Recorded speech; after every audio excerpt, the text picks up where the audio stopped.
Hey guys, welcome to techie food tales. Alphabetical సిరీస్లో ఈరోజు H for hot chocolate.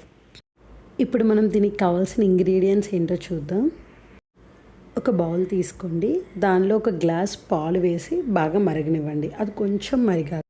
1 tablespoon sugar, 3 tablespoon cocoa powder add చేసి బాగా కలపండి. ఒక 8 నిమిషాలు మీడియం ఫ్లేమ్ మీద బాగా మరగనివ్వండి. ఇది ఇలా మరుగుతున్నప్పుడే మనం స్పూన్తో తిప్పుతూ ఉండాలి, ఎందుకంటే కోకో పౌడర్ మొత్తం మిక్స్ అయ్యేంత వరకు ఉండలుగా ఉండకుండా చూసుకోండి చాలు. ఇప్పుడు మనం డార్క్ చాక్లెట్ తీసుకుని డార్క్ చాక్లెట్ని ముందుగానే మెల్ట్ చేసుకుని ఉంచుకోండి.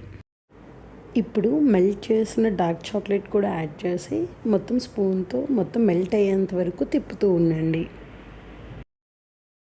ఇప్పుడు ఒక కప్పులో 1/2 టేబుల్ స్పూన్ కార్న్ఫ్లోర్ వేసి అందులో మిల్క్ కూడా యాడ్ చేసి బాగా కలిపిన తర్వాత ఇందులో యాడ్ చేయండి. ఇప్పుడు ఒక చిటికెడు సాల్ట్ కూడా యాడ్ చేయండి. యాడ్ చేసిన తర్వాత అరౌండ్ ఒక 10 నిమిషాలు బాగా మరగనివ్వండి.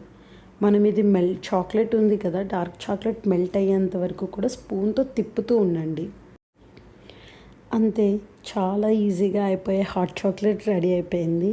టేస్ట్ అయితే చాలా అంటే చాలా బాగా వచ్చింది. ఖచ్చితంగా ట్రై చేయాల్సిన రెసిపీ. ఈ ప్రాసెస్కి కూడా ఓన్లీ 15 మినిట్సే పట్టింది. సో ఈజీగా మనం ఇంట్లోనే చాలా ఈజీగా చేసుకోవచ్చు హాట్ చాక్లెట్ని. చాలా బడ్జెట్ ఫ్రెండ్లీ కూడా. ఫైనల్గా డార్క్ చాక్లెట్తో టాపింగ్ చేసుకోండి. ఈ వీడియో మీకు నచ్చినట్లయితే లైక్, షేర్ అండ్ సబ్స్క్రైబ్.